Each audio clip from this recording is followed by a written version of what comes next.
So thanks for having me. Really briefly, just so you know who I am, I started a company called Domino Data Lab. We make a platform as a service for data science. I'll show you one part of that today. There are other things it does. Before I started that, I worked at a big hedge fund. I built software there for doing macroeconomic model development, and I got a formal educational background in computer science. So fortunately, that talk before me set up a lot of the groundwork that I wanted to cover. I can go fast through a lot of this. I'll put a slightly different slant on some of it, though. I mean, I'm going to talk about how to deploy predictive models into production, but I'm going to talk about it a little more specifically in the context of a company, sort of a corporate enterprise use case. And I'm going to motivate it with two specific problems. So the first problem is how you bridge the gap between different languages that a company would be using. So call out names. I want you guys to tell me which languages here would you choose if you were going to write a predictive model? R? What else? Python. R and Python. All right. I pretended not to hear everybody who said Java. And I don't even have Scala up there, but I should put it up there. So so now for the software engineers in the group, what languages would you use if you're going to write a production grade, let's say, web application? Scala. I'm going to group that under Java. Okay, Java. Python? Yeah? All right. Good. You guys are right with me. It's perfect. So, so there's a problem here, right? That if you want your production software system written in Java to talk to your predictive model written in R or Python, you've already got sort of an impedance mismatch and a disconnect that you need to engineer a solution to in one way or another. Okay, so you see the Python fans say, well, that's why Python's so great. I'll just write my application in Python, my models in Python, and I don't have to worry about that. So then we come to the second problem, which is typically these functions are organized differently within an organizational design structure or located differently. And what happens is data scientists build a model, and they want to get it deployed into their production application.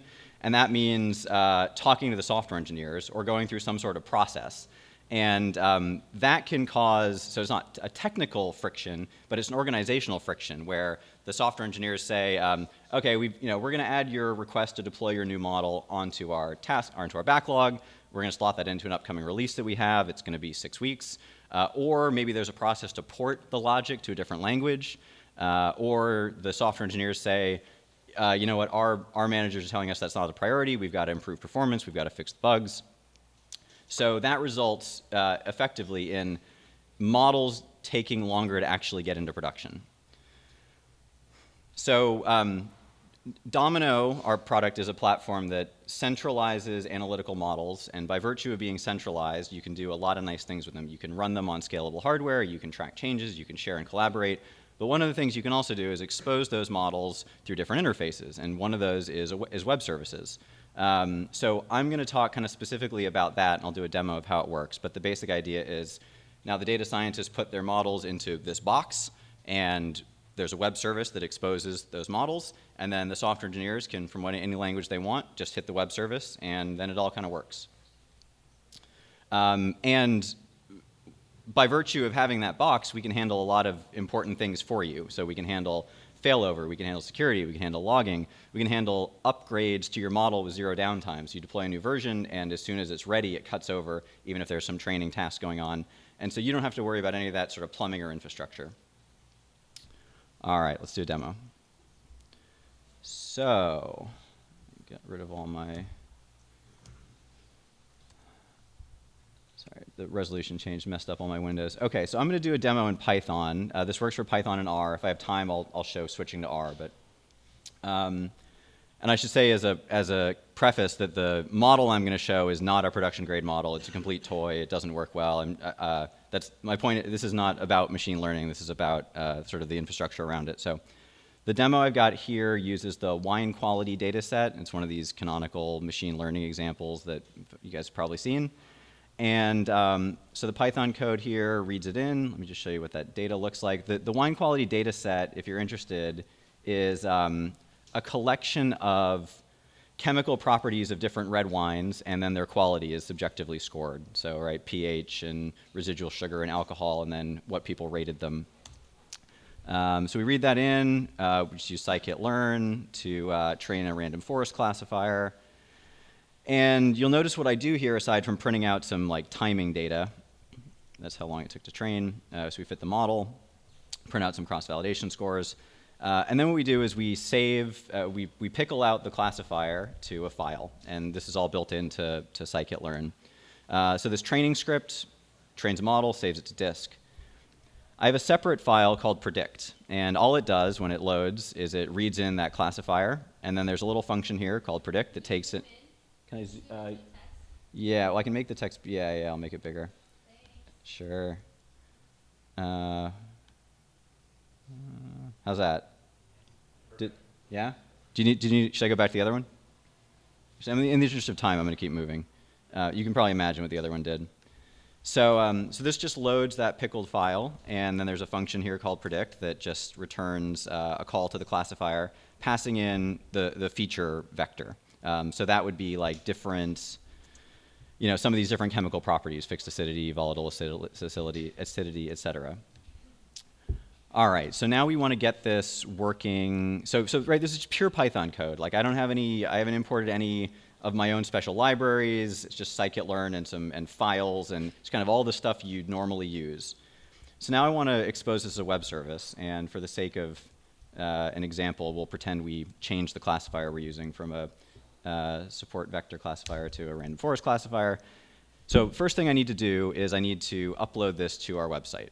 So I've got a project here with some files in it. I'll make that a little bigger for you guys too.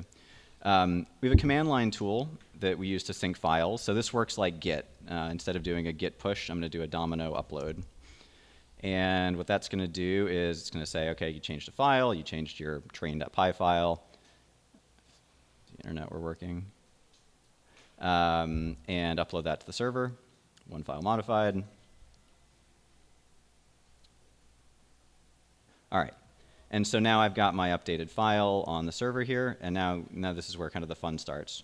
So one of the features we have here we call API endpoints. That's what I'm going to show. This is how to publish our Python code as a web service.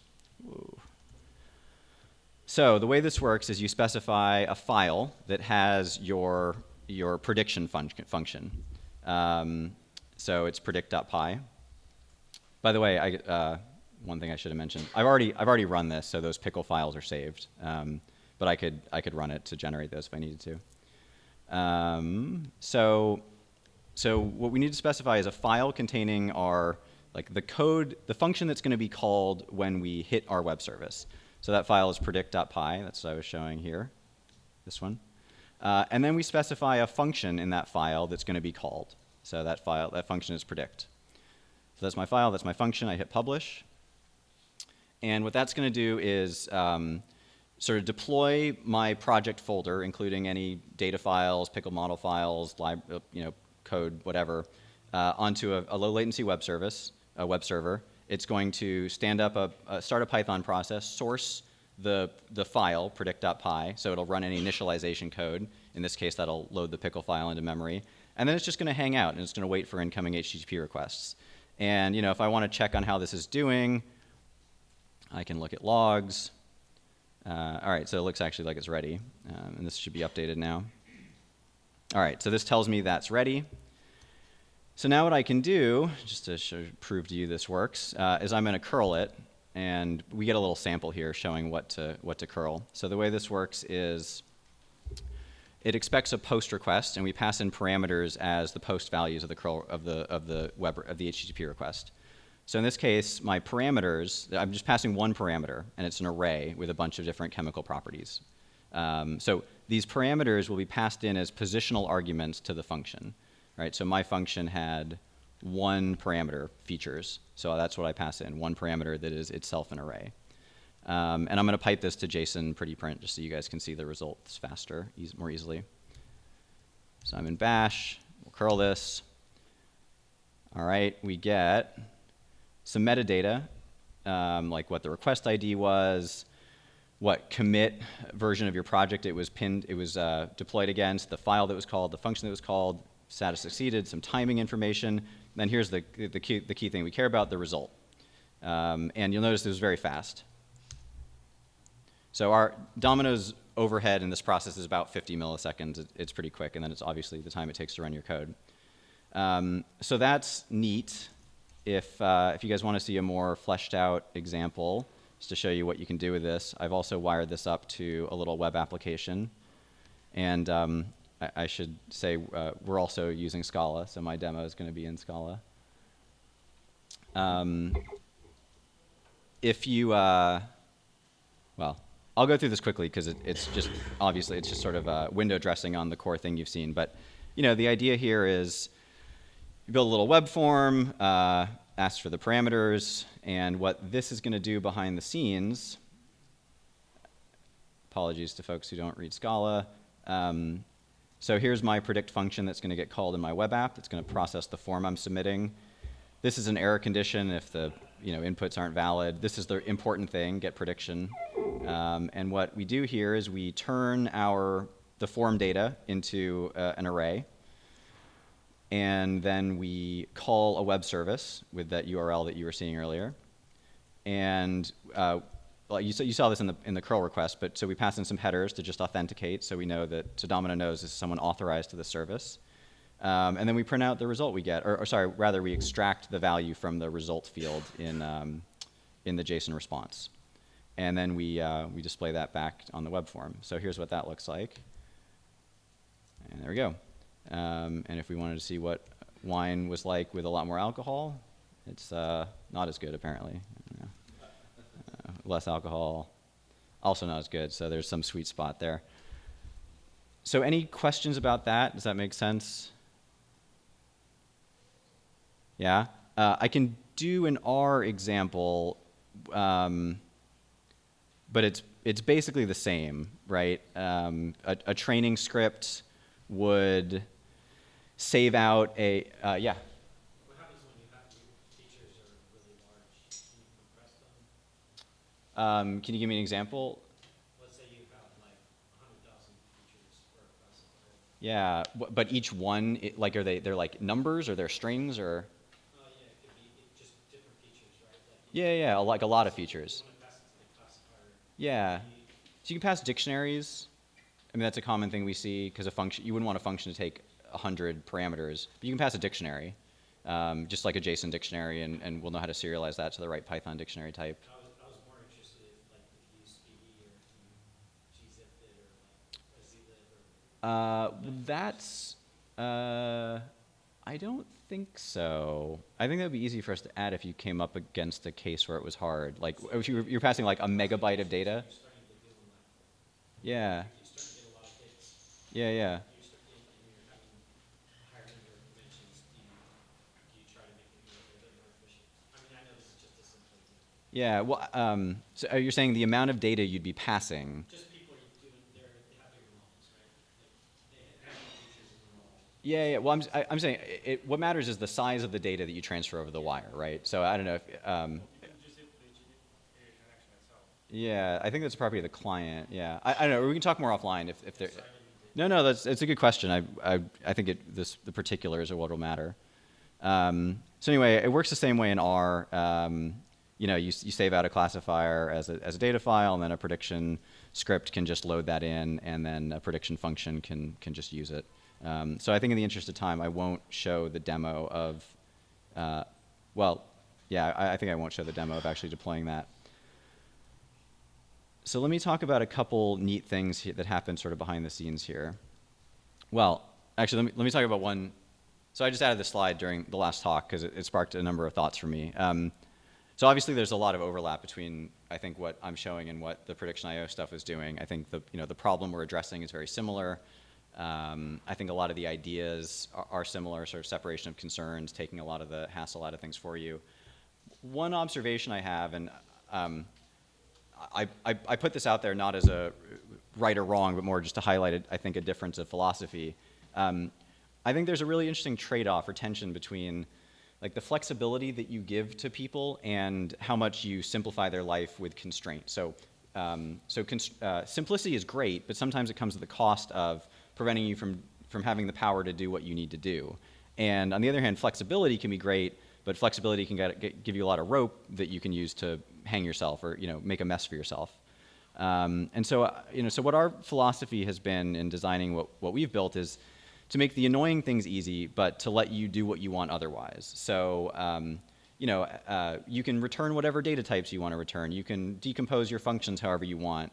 There's not a pattern you have to fit into, but we will take care of serialization, we'll take care of deployments, we'll take care of security, this sort of stuff around the edges that isn't really core to how you want to write your code. And we've really, oh yeah. What about spots where you have a database on which the predictions might rely? Yeah. Yeah, there are a couple ways to do that. The first thing is, so the product Domino, it can run in our cloud, so fully hosted. It can also be deployed on-premise behind your firewall if you just want to, like if you've got the infrastructure, you want to deal with, hosting it and everything, you can just sit it there and that's fine.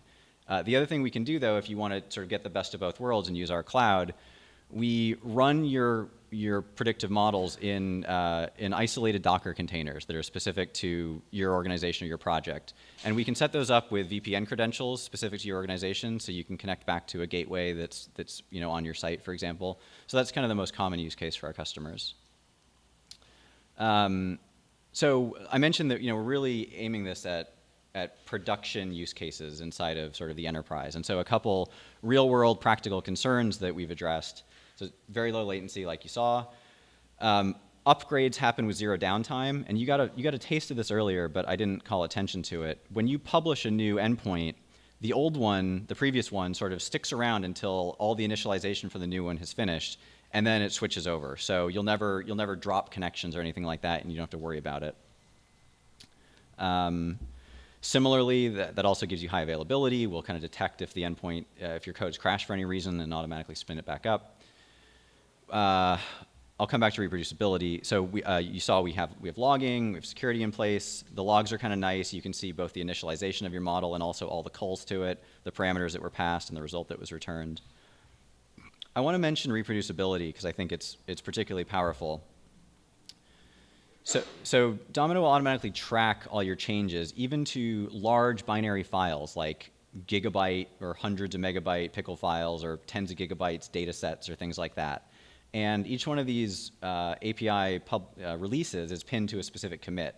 So if you needed to debug something or there was something, behavior changed or whatever, you can always sort of get back to an old version of everything in your project precisely as it was when it ran.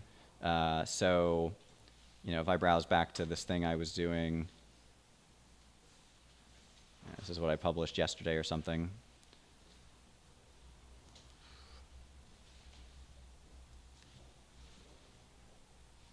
And all these binary, where they go? Did I put them in here? Oh, the internet's a little slow. Well, you get the idea. You can look at the R data files, for example. So these are all my files exactly as they were back yesterday when I published this. And so that's a nice way to get reproducibility or debugging. The other thing I wanted to touch on, and a lot of this will overlap with the talk before me, is what we think are some best practices and what we've seen work for other people who are doing this sort of work, i.e. deploying predictive models into production. So the first is to separate concerns, like you heard earlier. A little more specifically, what I mean by that is to separate training, which can take a long time, and then to separate initialization of standing up a live predictive model, and then the actual prediction itself. And the goal of this is to make the prediction code path as fast as possible. So, get the training stuff out of the way, and then initialize, or maybe do some lightweight adjustment to the model when you bring it up during initialization. But then keep that prediction thing really, really tight. So, what you saw earlier in what I was showing, right? The training, and then one way you can create the separation of concerns is to use persistent files as an interface between these steps. So what you saw earlier is here's all the training, and then we just save the model to a file. The prediction does some initialization just by loading it back up, though this could be more complicated. And then the prediction is very, very simple. Another critical thing is to make your prediction functions thread safe. So this is a web service, right? So we could have multiple concurrent requests. And just like any web service, we'll let multiple threads come in at once. So you don't want to have your prediction functions mutating shared state. That can be really confusing. It's best if they're sort of read-only, and then they just return through the function return path the ultimate thing you want to send back to the user. And then I kind of talked about how you can leverage persistence and serialization tools to create interfaces between these steps. So some use cases we're seeing a lot of, lease or loan approvals. A customer applies on a website for a loan, they put in some of their information, a predictive model makes a determination about likelihood of default or cumulative payback rate. Recommendation systems, obviously, for music, books, products, cars, etc. Insurance is a really interesting use case, both for quoting premiums, like I apply for insurance on my car, my house, whatever, and based on where I live and other things I put in, it'll sort of give me an estimate. But also claims estimates, like a car, there's a car crash, and an insurance company needs to come up with an estimate of the damages. In the past, they would send out a claims adjuster, but maybe they can actually just take some information about the crash and come up with a realistic estimate. So that's pretty much what I wanted to go through. One thing just because I heard some folks speaking earlier, last week I was at an R meetup talking about parallelizing code. We're doing a webinar, so totally unrelated to predictive models, but we're doing a webinar on parallel programming in R and Python on Wednesday. You can sign up on our website if you're interested. I'll show some cool stuff, but otherwise, would love to hear any questions or feedback or thoughts you guys have.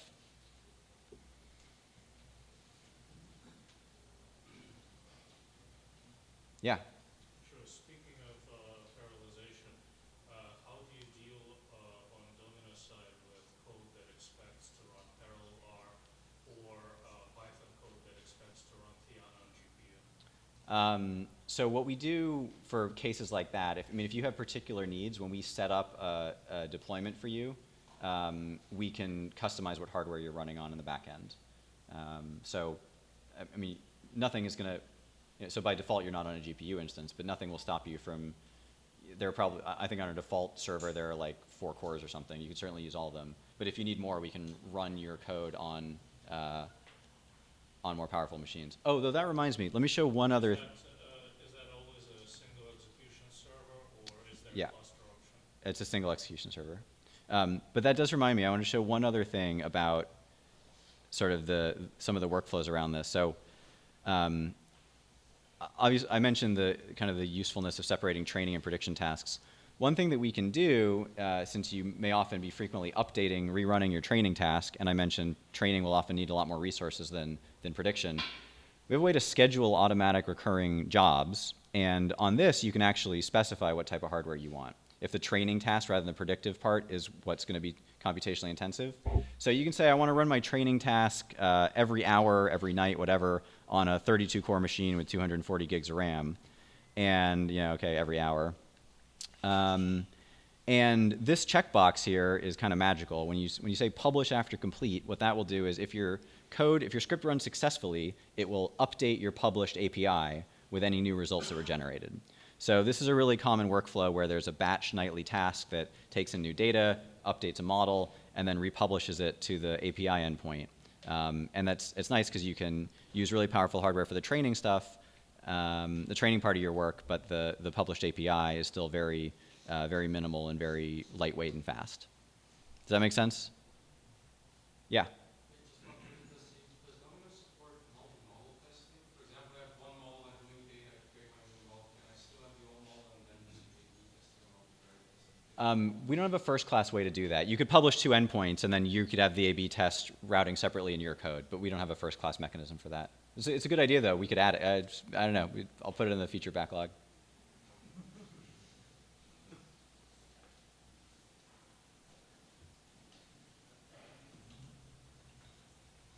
All right. Thank you, guys.